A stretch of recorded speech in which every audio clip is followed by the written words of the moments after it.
Living in Virginia, you're in the fast lane on the information superhighway. We've invested $3 billion in Virginia's broadband network to give you one of the fastest internet connection speeds in the world, so you can build relationships, bring new business to our state, and meet the future of education. It's amazing what we can do together. Visit VCTA.com to learn how broadband connects the Commonwealth.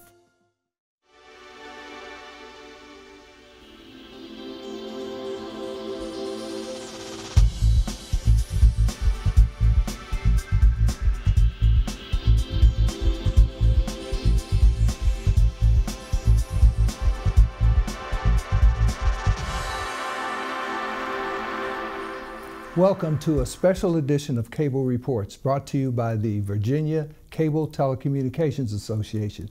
I'm Woody Evans. Please welcome Congressman Rob Wittman. Good to see you, sir. Woody, great to be with you. Now I understand that you grew up in rural Virginia. You're from a relatively small town, Montrose. You were on the city council there, became mayor, graduated to the Board of Supervisors for Westmoreland County, became the chair of that board. Came here to the House of Delegates, I believe, in 2005, and left in 2007, where you've been in Congress. That's correct, yes. I had a lot of time in local government, enjoyed the time there, really got to learn the nuts and bolts of governing in Virginia, and then spent some time here in the General Assembly, and then made my way up to what I call the Puzzle Palace in Washington, D.C. So. Well, tell us a little bit about your district and how that informed your quest for broadband in rural America. Sure.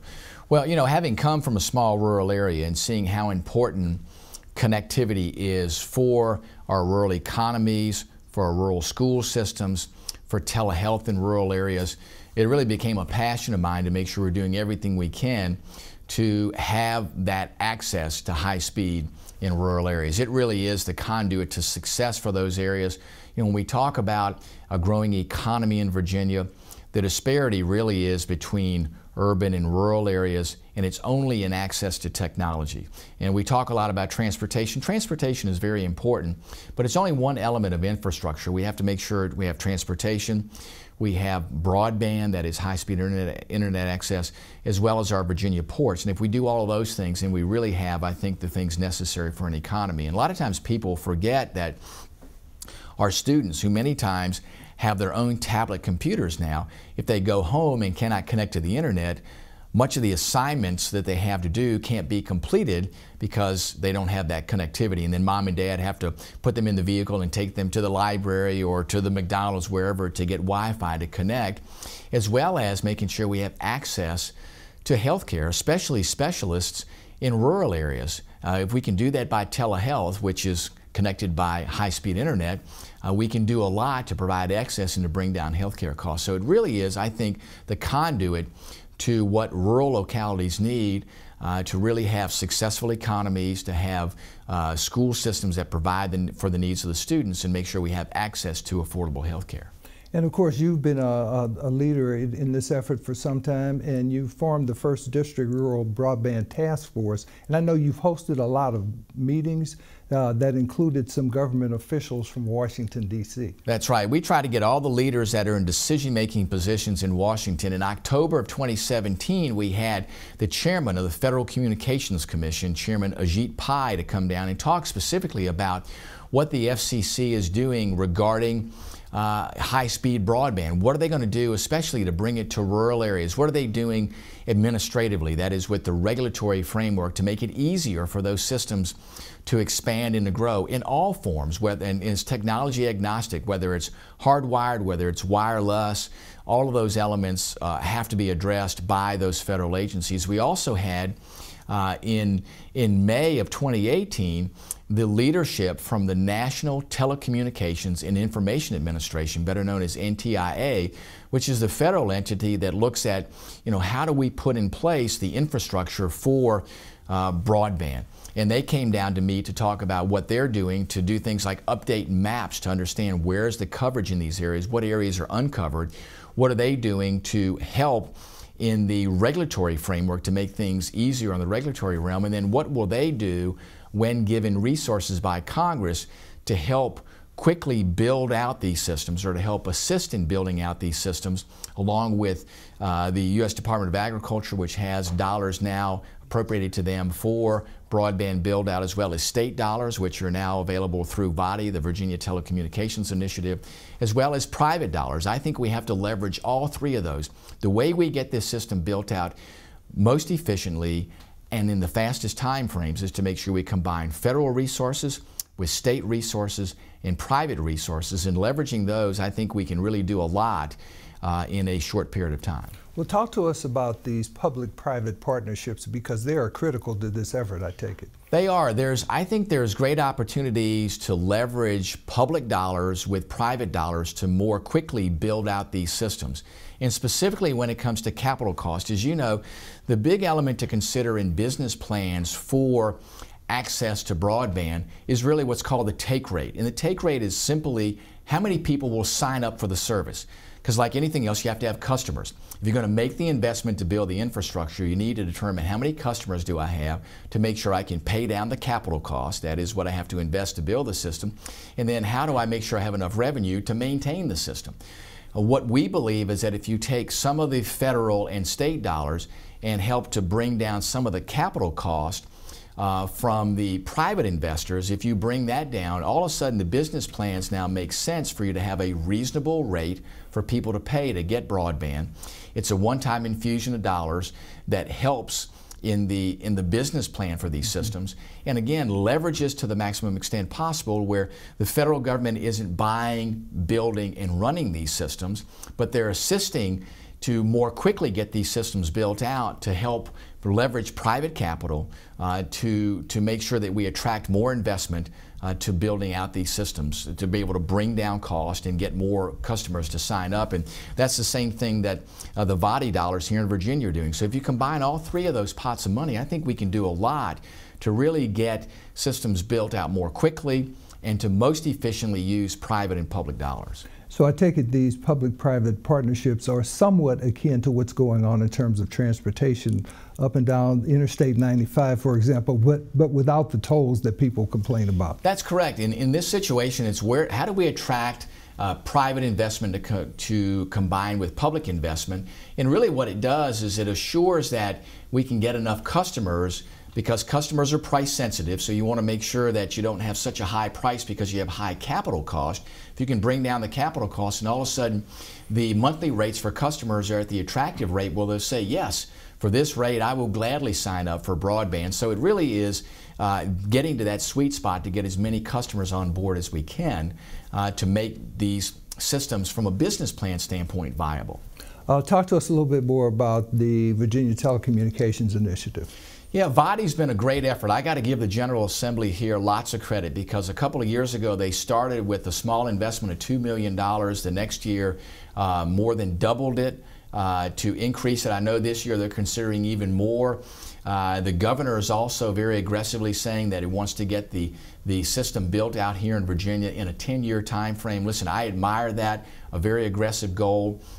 Very challenging goal, but one where I think if we all work hard, we can get there. We can get most of the way there anyway.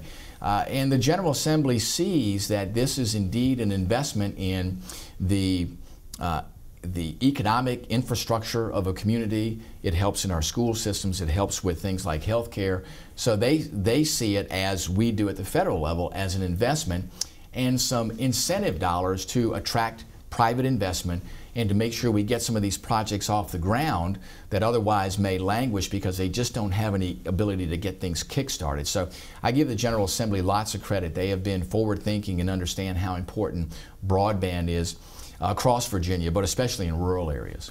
Well, talk to us about the economy in your district and why broadband is so important to attract businesses, for example. Well, that's a great question. In fact, I met with constituents today, a gentleman who brought his company from Northern Virginia to the Northern Neck because he liked the area and has a thriving business, continues to grow, has employees not only in the United States but other places around the world, and he needs high-speed broadband in order to grow that business. Now, at his current capacity with broadband, he's able to do some things, but he could do much more if he was able to have higher speeds for his internet connection. So it's instances like that. I also met with another couple who just moved to the area.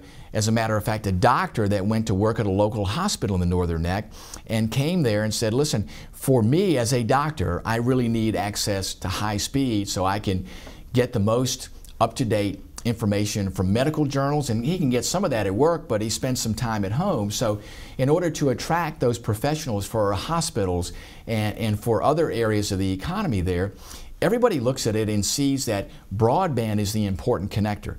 These areas have a lot to offer from a standpoint of their natural beauty, but people also want to be able to make sure they can continue to conduct the business that they come there to conduct, or where they look to relocate their businesses. So I hear almost on a daily basis how important that is for the economies of the area to make sure we have this. Local governments see it the same way. And when I talk to real estate agents, when they talk about the single element that is a make or break for a real estate deal, it boils down to today whether there's access to high-speed internet, access to broadband. So at every corner of rural Virginia, not just in the 1st District, access to broadband is a make or break for either economic opportunities, for continuing to grow in the real estate realm, both commercial and residential real estate.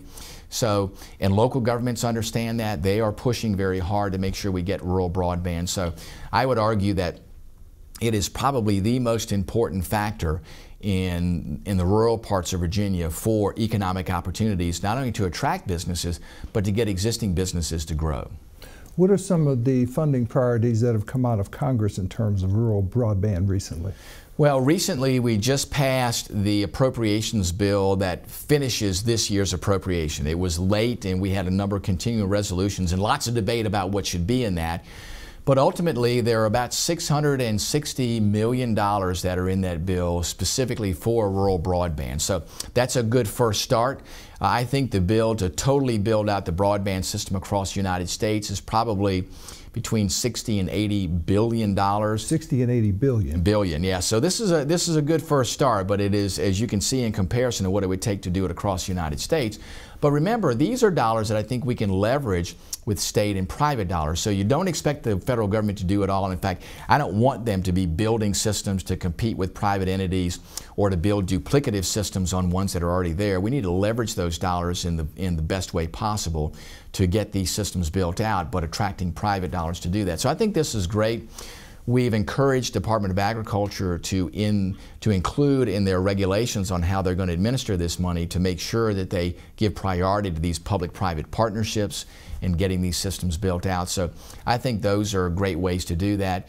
Another element that's coming up, Woody, that I think is extraordinarily important is the discussion that we will have about an infrastructure bill, building out the nation's infrastructure. And I remind folks that infrastructure is not just roads. Roads are extraordinarily important, but infrastructure should include and must include broadband and also our ports. And broadband, I think, for rural areas is as important as building roads. So we want to make sure as the Congress debates an infrastructure bill that there are resources in that bill, however many resources there will be, that are dedicated specifically and exclusively to building out our broadband systems in the United States. So is this somewhat akin to what happened back in the 30s and 40s in terms of rural electrification? Well, it's somewhat different. Remember, rural electrification, at the time the country decided there wasn't going to be direct current, it was going to be alternating current and the 110 voltage base of that and multiples of that as you built out that system. So there was an agreement on technology. Where broadband's a little bit different today is there are lots of different technologies out there. You have hardwired technologies with fiber optics, you have wireless technologies, you even have satellite. And we're technology agnostic when it comes to building out this system because it's going to take a combination of all those technologies to build this system out. So it's similar in the scale of the process that we have to have in order to get broadband built out, but it's different in that there's different technologies out there. So we need to make sure that the public dollars that go into this are attracted by how we most efficiently serve customers and how we can serve the most customers with the highest level of service. So that, I think, is what will drive this, whereas with rural electrification it just says, hey, we got to serve all these areas, we know the technology, it's a matter of either putting up a pole and putting a wire on it or putting wire underground to be able to get to individuals. This is a little bit different, but the scale is still the same. We have to build this out, and we have to do it, I think, in a fairly short period of time in order to be successful, to make sure that we don't have disparities, across our nation and across Virginia. Now, I take it you have a lot of farmland in your district. To what extent will rural broadband allow farmers to take care of new technologies, for example? Wow, it's extraordinarily important, Woody, because farmers today rely on technology more than ever. If you look at how they do things like applying fertilizer, they actually use GPS to determine where the tractor is located. They have maps to determine how much nitrogen to put down to make sure they don't put down more than what the plant can take up. You don't want to waste nitrogen, it's very costly. So they can actually take a connection to a satellite. They can also take data that comes to them via broadband to the tractor, to a computer that then measures and variably applies fertilizer to the field so they don't waste any fertilizer. And remember, it's not only important for the farmer, but it's important for the Chesapeake Bay, because if we don't put down excess nitrogen, then that doesn't end up in the bay. It all ends up in the plant. So that technology is extraordinarily important for them in how they manage their farm and how they manage their cost inputs like nitrogen, how they put down seed. Again, all of that comes from a computer program that gets downloaded to the tractor and can give them the information in a real-time basis on what they need to do, as well as information that comes to them back on the farm. Today farming operations are much more complex than they've been in the past, so having that connectivity to determine information about your crops, not only about where to plant them, how to most efficiently plant them, the volume of seed, the volume of fertilizer, but also what are current farm prices? When should you sell your crop? How much should you store? How much should you contract? All of that takes place today over the internet. So if you don't have high speed, and remember there you're dealing with lots of data. So the farmers need to be able to download and upload significant amounts of data and information. So for farmers to farm in the most efficient way possible and to maximize productivity and efficiency, that broadband connection is critical for them. Now, do you see what's going on in Virginia as a model for what may be taken nationwide, for example? I do. I think where you see all these different entities working together, the General Assembly, the congressional delegation from Virginia, the Virginia communications industry across the spectrum, those entities all, I think, have had conversations to talk about, how do we work together? How do we leverage resources in the maximum way possible to quickly and efficiently build out our system? How do we make sure, too, that we are not wasting any money? Sometimes we've seen in the past where money hasn't been used in the most efficient way possible. We can't afford to waste a minute of time or waste a penny of expenditures in building out this system. So I think Virginia has been the model about how across all entities, from VCTA to the General Assembly to Congress, to work together to bring together resources and to plan out in the most efficient and timely way possible, get this system built out. And it's not just folks in the telecommunications side, it's also folks in other utilities. There's been a lot of great cooperation with our electric co-ops. You talk about rural electrification. Our electric co-ops have done a great job in partnering with some of our cable companies and helping use existing infrastructure. In fact, I just spoke today with folks at Dominion Energy who are doing projects to put power lines underground. Well, when they're drilling that hole for conduit, why not put an extra conduit in where we can put a fiber optic cable in for broadband? And the same for major projects when we're crossing a road, when we're crossing a river like we are there at the Rappahannock. A great opportunity to say, gosh, while you got the machines there, while you're drilling the hole, put another conduit in. And again, we're thinking about those things beforehand. The same with highway projects. So if you're building a new road and you're moving utilities, make sure you put an extra conduit in the ground so we can have the opportunity for that broadband backbone to be put in to where we know that it'll always be there, the infrastructure is always there underground. And again, it's much less expensive to do it all at one time than it is to have 3 separate contractors come in and put a phone line in, to put a fiber optic line in, to put electric line in, or any other underground utilities, whether it could be piping for water or for sewer. So, we need to really think those things through, and we've seen a lot more cooperation with the various utilities so that when something like this happens, they are now quick to ask the question, hey, to the local utilities, water authority, sewer authority, our cable companies, our telephone companies, telecom companies, to say, by the way, we're putting a conduit in the ground. What do you think? Do you want to join with us? Do you want to help defray costs? Because we can do it much less expensively if we do it all at one time. Now, you were recently named co-chair of the Rural Broadband Caucus. How will that continue to help you in your efforts? Well, I was very honored to be named as one of the co-chairs of the Rural Broadband Caucus, and it will help in that our effort is to highlight the importance of broadband in rural areas, and that's to communicate not just among rural legislators, but also to urban legislators, to talk to them about how important this is to the overall economies in their regions. So it's not just a localized issue, because many urban areas enjoy, with population densities, already having broadband.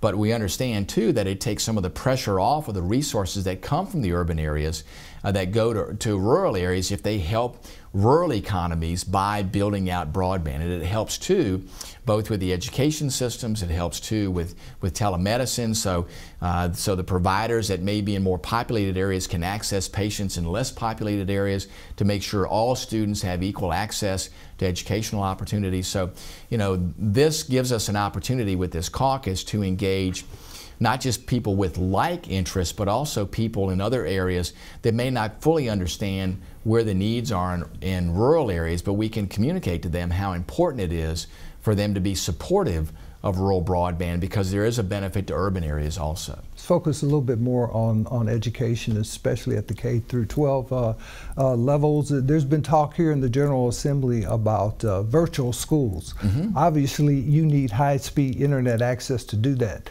How important is that for people in your district, for example? Well, it's extraordinarily important, as I spoke about, when parents have to take their child to the local library for Wi-Fi, or take them to the local McDonald's so they can get Wi-Fi outside of the McDonald's, or whatever place has Wi-Fi accessibility. Again, that takes time away from the children at home, and they should be doing those things at home. So educational opportunities and broadband connectivity are joined hand in hand, and it's critical for us to have the education system that we need to have broadband access. It's not only important in rural areas for our school children that are in elementary school and in middle school and in high school, and I have 2 grandchildren that are in elementary school, and they are technology savvy. Mm-hmm. I mean, they are continually using their handheld devices, and connectivity is key for them to be able to do the things that they're required to do in school. But I would argue too that it's also important in workforce development, because we live in a world today where you continue to have the need for education to grow your work skills. So if you work in an area, you're going to need continuing education, maybe need to get retrained if the industry changes. The way you can do that in rural areas, instead of having to get in a car and travel miles and miles to a classroom, is to have the virtual classroom.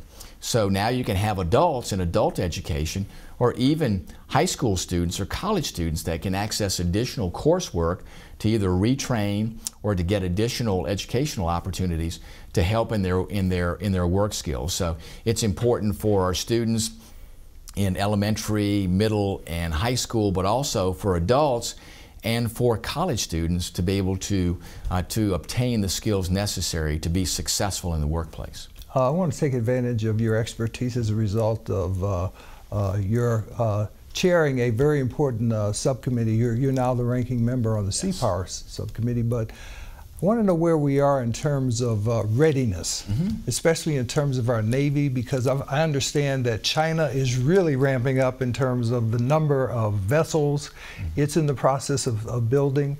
Where are we in that regard? Well, we're playing catch up. The Navy has set as a target building a 355 ship Navy, and today the number of ships we have is, I think, 282, and that number changes on a daily basis because of new ships coming into the inventory. But the bottom line is we need a larger Navy. It's not just China building more ships, but it's Russia building more ships. And it's other entities that create challenges for us, like Iran and like North Korea. So the ability for us to have presence around the world, and I argue that a strong Navy is a deterrent against anybody that would act aggressively towards the United States or our allies. So the Navy, a strong Navy, is an insurance policy to maintain a safe world. We still have a ways to go because our adversaries are doing quite a bit to build a capability. And China used to have a regional Navy. They now have presence around the world. There are Chinese ships that are now in the Atlantic that have never been in the Atlantic before. They are now have a Navy base at Djibouti, right across from where we have a U.S. military facility there. So they're looking to match our presence around the world. And the only way that we're able to keep up is to make sure we are not only building the right number of ships, Woody, but the right types of ships. So we're on track to do that. The last couple of years we've made good progress.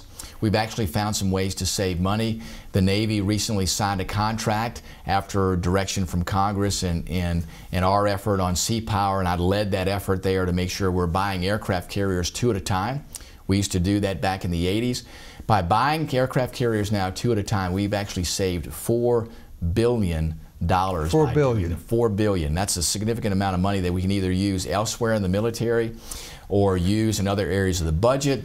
And I think it's a model for other shipbuilding programs. If we contract for multiple ships, we know that serial production helps us bring down costs. So I think it's a great opportunity for us in the future as we look to rebuild our Navy. What about manufacturing commercial vessels? I understand that the bulk of manufacturing in the United States relates to the military, and that we rely heavily on foreign manufacturers. We do. Almost all commercial ships now are manufactured in foreign nations. Now, under federal legislation, under the Jones Act, we are required for ships that transact U.S. commerce that those ships have to be built in the United States. But many times they're foreign flag ships and they quasi do commerce here in the United States to kind of sidestep the Jones Act. I think that that's important for us to be able to build commercial ships.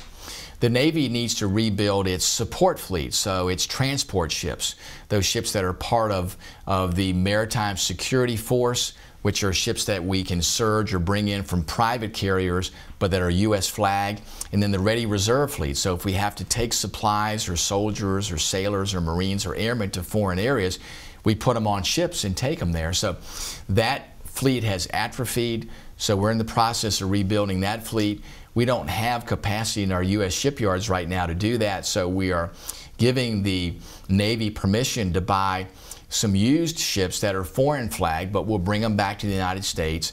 We'll fix them up in U.S. shipyards and then put them under a U.S. flag and use them for military transport. And those are what I call the roll-off, roll-on ships. So the ones you see that transport cars around, there's a ramp that drops down and you can then take on equipment, things like Humvees and military vehicles and tanks and those things, as well as equipment for soldiers, sailors, Marines, and airmen as they do the job overseas. So that's another area where we have to rebuild capacity. But that effort is the same as what we would have for commercial shipbuilding. So we're hopeful that there'll be some utility in doing the support shipbuilding that'll translate to commercial shipbuilding. Well, thank you for being here, Congressman. Good to see you. Thank you for your work on the Chesapeake Bay. Thank you. Thank you for watching this special edition of Cable Reports, brought to you by the Virginia Cable Telecommunications Association. Until next time, I'm Woody Evans.